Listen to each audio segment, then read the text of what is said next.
Yeah, thanks, Roland. Good morning, everybody. So as you know, we've started our flu vaccination campaign for this season. Went live last Wednesday.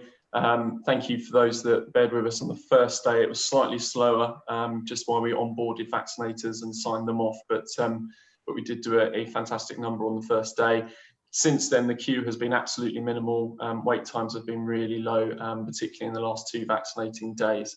So thank you for everybody that's come forward so far. We've done about 1,500 or so, Roland, in the first few days, which is good, but we've still got a long way to go. So again, just to encourage people to not delay and to come forward. It is a drop-in clinic for the rest of this week, including on Saturday, from 7 in the morning till 5:30 in the evening. So please do take that up. One thing that's come out from a few people, so just to kind of tackle that a little bit, was around the vaccine types. And you'll remember last week we talked about different vaccines coming in and at different points. And we kindly asked that staff that were previously rated in the amber and red groups just waited a couple of days until we had supply in of a particular vaccine. I think in doing that, it's been perceived that if you were in amber or red group, you must have one particular vaccine regardless of your individual circumstances. That's not necessarily quite right, and apologies if I've set that up in an unhelpful way. I think the way I'll kind of just try and give a bit more clarity to that is the absolute, if you like, Roland, is if somebody is 65 years old or older, there is a particular vaccine for that group, and we have that in the Deakin Centre, and the vaccinator will ensure you have that. The next one is not quite an absolute, the other absolute I should say is if you have an egg allergy, we have an alternative vaccine for you. So they are the 2 really key absolutes. Then we have egg vaccine and cell vaccine. Now, what I'm going to say is the absolute rule is when you attend, the vaccinator will assess your individual circumstances, your individual history, will have a conversation with you, will advise you, and will make a clinical judgment and recommend the best vaccine for you. However, for some staff that have got heightened risks, it's likely you will be recommended the cell vaccine. So for example, staff that perhaps are pregnant or have a particular long-term condition. But again, it's down to individual circumstances. So it will be that conversation when you're in the vaccination station. It's not a kind of, please don't come with an absolute idea of that you must have the cell or you must have X. It's really down to personal circumstances. So I hope that's sort of reassuring and also gives people the understanding that there will be that opportunity for a well-structured conversation and opportunity to ask questions in the clinic. This is all best practice. As you'd expect from hopefully CUH and from this programme team, we have got these extra vaccines based on the best practice, the JCVI guidance. If you go to a community pharmacy or even perhaps into a GP setting, there might not be the range of vaccine, the different egg and cell vaccines available. You would just be getting one particular type. So it's not wrong, but we are going for best practice as we always do, to do the very best we can for our staff and to give you the optimum protection that we can possibly provide.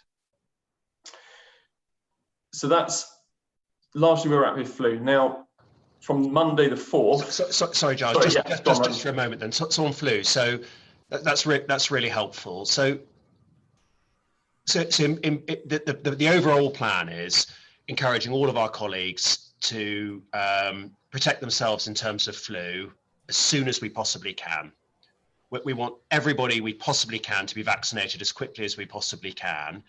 And so yesterday when I went for mine, so I turned up and I filled in the form in the sun outside the Deakin Centre. It was, nicer than today. And then in I went, and it was, when I was in the cubicle, that's where the conversation will happen around what's best for me. Absolutely. So the key thing for all of us is to get over there as quickly as we can. And it was Ashley, the medical director, who caught me yesterday and said, "Why are you standing here? Go over there." Okay, so yeah. Grab a friend in a socially distanced way and encourage them. And then your team, who've looked after us so well through COVID and before, will sort the rest out. Absolutely, yeah. And in recent couple of years, we've done 60, 70, 80,000 of these vaccines. So we have got the experience and the knowledge, yeah. Great, so that's flu. And then carry on. Thank you. So yeah, flu as early as possible for 2 reasons. A, we think it could be a fairly bumpy flu season this year, so we want people protected as soon as possible. That's the most important thing. Secondly, we want people vaccinated against flu as soon as possible to create capacity for us to roll out the third doses of the COVID vaccine. So Sally in a minute and Sue will talk about the reasons for this and the obvious benefits. From my point of view, Roland, just very briefly on process then. So to get your third dose of the COVID-19 vaccine, it will be Pfizer in the Deakin Centre, and that's what's been recommended nationally for the third doses. It's a two-step process. First is to register your interest, express your interest in having your vaccine in the Deakin Centre, and that's done through a link onto an online form. It's on the staff portal, it's been in the bulletins, we will repeat that again for people. You fill out the form, you submit it. The MyChart team will then send you an invite to book, and at that point you go onto the online calendar, you find a convenient date and time for you, and you put your slot in, you put your name against that slot and it is yours. You will then attend at that time. At that point, you will receive your COVID vaccine. And if you've not had your flu, you will be able to have your flu vaccine at the same session as well. But please don't delay the flu if you can get it before. So that's largely speaking process, Roland. So far, 2,000 staff have done that. We're expecting another 2,000 that were vaccinated before April to still do that process. So please, please, please do that as soon as possible. It will help us in organising capacity and demand and planning. We then will invite everybody that received their second dose after the beginning of April. So we've still got a few more people to get through this pipeline. So please do take up that process. Right. I'll pause because I don't want to fill people with too much information. No, okay, great. So then on COVID, the COVID vaccination, that's really clear, Giles. So I haven't yet booked my slot, so I need to do that today. Yes, so if you receive your second dose before the 31st of March, please do that process today. If you received your second dose after the 31st of March, continue to watch comms very closely and we will ask you to do that very soon. So I need to go back, look at my card and look on Epic and see when did I have it, when did I have my second dose? Go back, look at your card, look at your MyChart. Please nobody look at their Epic record. Thank you, Roland. I will do. That was my family on the screen there. Okay, so Giles, thank you so much. That's really very, very clear. And Lorna, thank you so much for the question, which was a very sensible one, which is, will we stop, Lorna Hamblin, will we stop giving the flu vaccine on the 4th of October, or does it continue alongside the COVID vaccine? And Giles, what you're saying to us is, please, can everyone have the flu vaccine as soon as possible? In the event that's not possible for some reason, then we will be able to do it at the same time, but we'd rather not. That's right, isn't it, Giles? Absolutely, yeah. Lovely. Okay, so Giles, thank you so much. And Sani and Sue, welcome. Lovely to see you both. I mean, I think you'd like to follow on in the conversation on this topic. And could you just say a little bit about who you are as well, just so people know? So Sani and then Sue. Thank you, Roland. So my name is Sani Ali. I'm a consultant in microbiology and infectious diseases here in Addenbrooke's. I'm also the Caldecott Guardian. Thank you for inviting me to the panel. I wanted to carry on from where Giles stopped with in relation specifically to the COVID vaccine issue, and especially the issue of boosters. We know that there are a lot of concerns from staff, especially people from the Black and minority ethnic group in terms of hesitancy, vaccine hesitancy. It's really critical that we protect ourselves, we protect our loved ones, and we protect our families as well as our patients. There's very good evidence at the moment that over time, vaccine efficacy wanes. So even if you have had 2 doses of the COVID vaccine, over time, especially when it comes to symptoms, the efficacy of the vaccine will wane. And it's been shown over and over again. There's a recent PHE data, for instance, which showed that when it comes to symptomatic disease, the AstraZeneca vaccine efficacy goes to as low as 50%. However, hospitalization rates continue to be quite low. In fact, for the Pfizer vaccine, it's still about 95% effective. The AstraZeneca is about 85% effective, even with a second dose. However, it's really important that people get their third dose. There's no evidence that if you have a third dose, you're going to have more side effects. There really isn't. The reason why they've gone with the Pfizer vaccine is because it's been shown that people who have had the Pfizer vaccine as the third dose, not only do they get a better booster effect and it has better coverage against the Delta virus, but the side effects are also fewer, and we have less issues in terms of young people below the age of 40, etc., having to have different approaches. I also wanted to mention the issue of transmission. Because it's been shown even with a single dose of the COVID vaccine, transmission drops to as much as 49% within households. So if you are fully vaccinated, not only are you protecting yourself, but you're also protecting your household members, you're protecting our staff, and also protecting our patients from catching it. I think Sue will briefly talk about the issue of pregnancy, but I just wanted to say that there have been numerous animal studies. Even the mRNA vaccine has been used for the Ebola outbreak, for instance. We have a lot of post-market surveillance. Thousands of pregnant women, over 90,000, have had the COVID vaccine without any evidence of adverse event. And there are no issues with fertility as well. In fact, it's quite to the contrary for men. So yeah, so do get your COVID vaccine. And I think it's really critical that we take our responsibilities seriously. I'll hand over back to Roland at this stage. Lovely, Sani. Thank you so much. And Sue, for that. And Sue, welcome. Could you say a little bit about who you are? And it'd be lovely to hear your observations as well. So my name is Sue Fen Chong, and I'm a consultant in maternal and fetal medicine at the Rosie Maternity Hospital. I think that we have a very unique role as healthcare providers within the maternity service to convey very clear and specific information to women. One of the biggest things that have come out of the vaccination strategy when the Pfizer studies were first launched is that none of the studies were undertaken in pregnant women. The advice was really unclear from the College of Obstetricians and Gynecologists, and also from the RCM, because we just didn't know about the vaccine safety. But we now have data points from over 200,000 women combined from both the United States and from the UK that shows that the vaccine is safe. From that, what I mean by safe from a healthcare professional to a pregnant woman has different meanings. So a pregnant woman wants to know, is this vaccine going to harm my baby? And the clear answer is it absolutely will not. There were a lot of fears about side effects from the AstraZeneca vaccine in the sense of developing blood clots in the head, and it was all over the tabloid press. But there's very clear evidence now from the non-pregnant population that catching COVID itself increases your chance of thrombosis far and above, beyond that the vaccine would ever cause. Catching COVID in pregnancy obviously has very serious complications. And there's now data from the systematic review that's ongoing and live in the BMJ that's constantly updated that shows if you do catch COVID, there's a potentially slightly higher chance of stillbirth.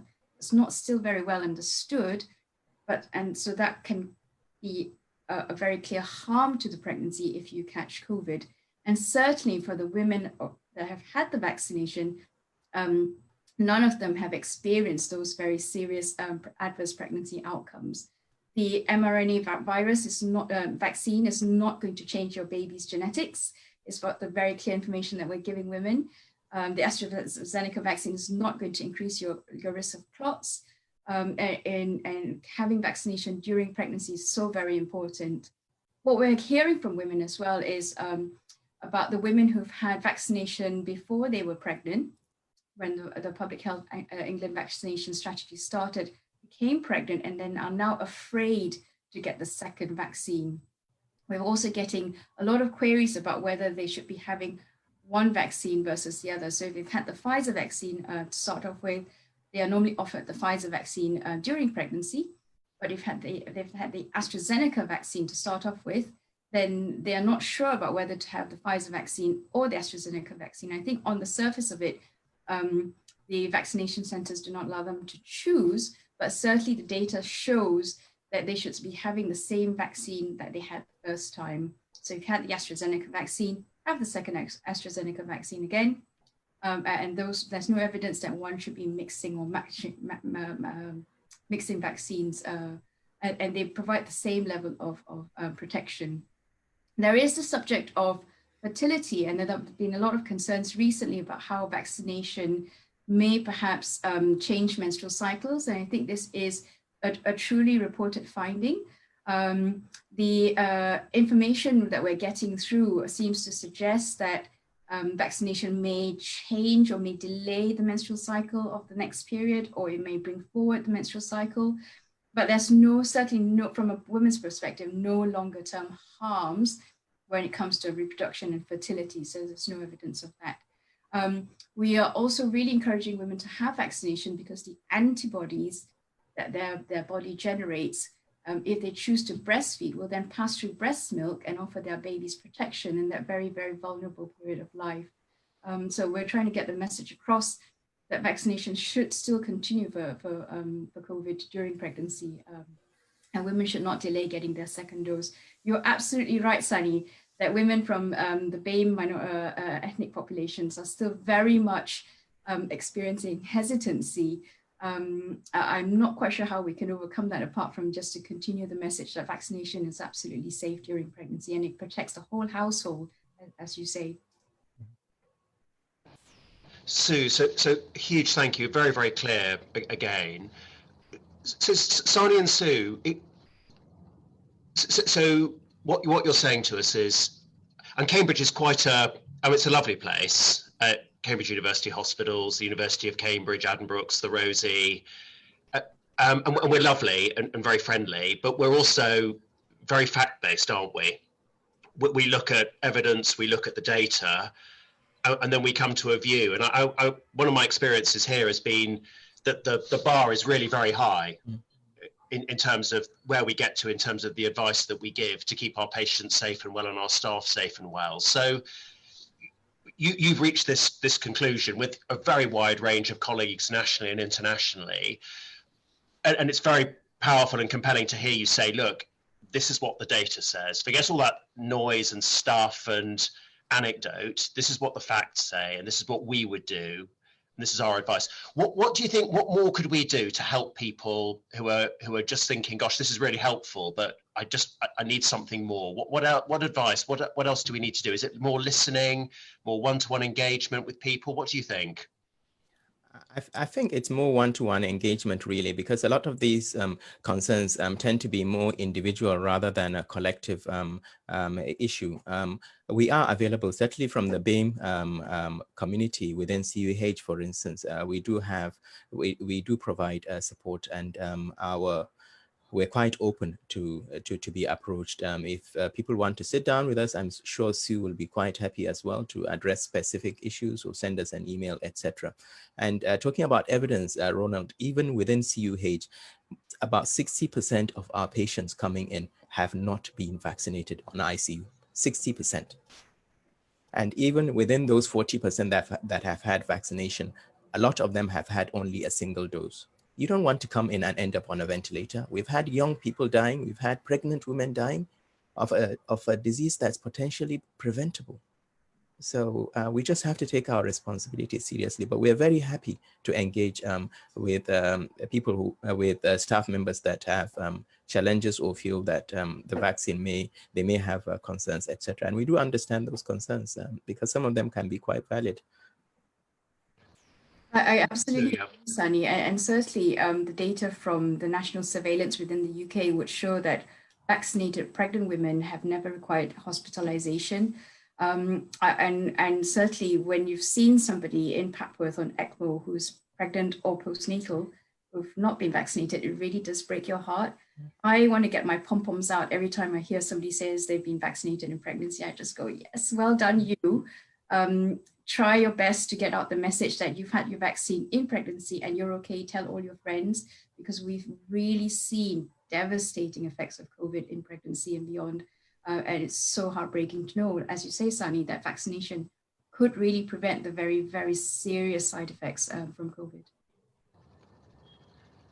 Well, it's very, very powerful, Sani and Sue. And I think for all of us, we'll remember mid to late December, won't we? I think for me, it was the 18th of December when we could see the prevalence in the community really starting to go up. But we knew that we hadn't made the progress we needed to in vaccination. We had done within CUH and nationally, but it was just not going to be soon enough to tackle that enormous swing up in the community. And then we'll all remember those early days in January, won't we? When we were seeing the numbers of patients with COVID-19 coming into the hospital, up to 104 patients in total in critical care, you know, approaching a third of our bed base of Cambridge University hospitals with COVID-19 patients. And if you think forward now to the immense progress, I mean, Giles and colleagues led by your teams in terms of vaccination and the loosening up of the restrictions, and we're not seeing that uptake at the moment, are we? That uptick in terms of COVID. So absolutely what we're hearing from Sani and Sue and Giles, but also for all of us, we can just feel it, can't we? We're in a different set of circumstances. And as you're saying, Sue, the damage caused by COVID dwarfs whatever you may think could be the damage from the vaccine. And that's what you're saying, Sani, in terms of the patients we're seeing admitted now. Absolutely. Okay. So pom-poms out every time, you know, we make that step. I will take that as the sort of the end point. But Sue and Sani, thank you so much, and Giles. Really terrific to see you, and thank you so much.